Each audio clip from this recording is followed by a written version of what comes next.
Australia is changing its immigration strategy once again, and this time the message is very clear.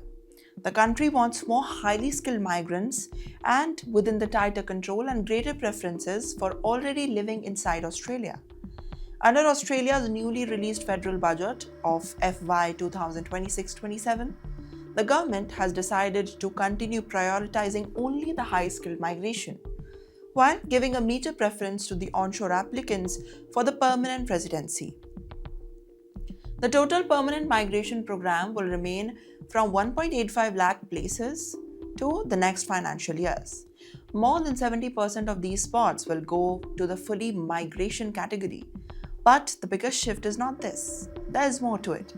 Out of the total places available, nearly 1.29 lakh permanent residency slots will be reserved for the migrants who are already living in Australia.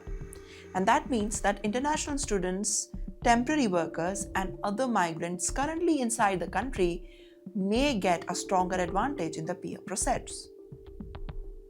Experts say that the move reflects Australia's attempt to balance the economic needs, especially within the growing political pressure over the housing shortages, rising rents, and infrastructure stress. The immigration law firm in Fragment also says that it will continue focusing on younger, highly skilled, and better educated migrants who can fill the long-term workplace shortages. And adding to that, the government has also announced a plan that reforms the point-based migration system.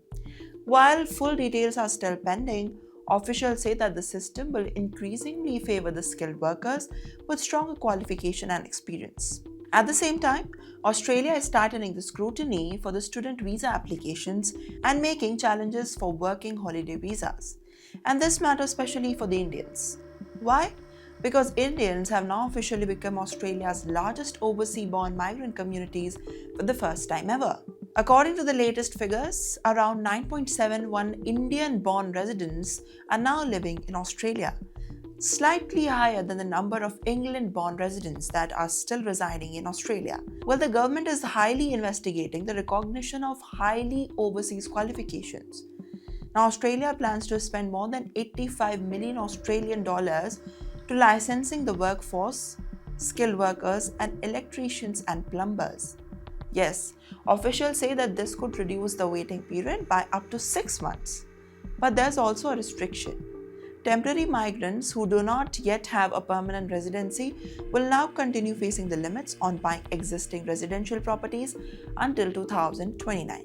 Meanwhile, Australia will spend another 167 million Australian dollars to strengthen the immigration checks and improve the integrity of the visa system. Tonight, Australia's new migration policy shows how the global immigration pattern is changing rapidly.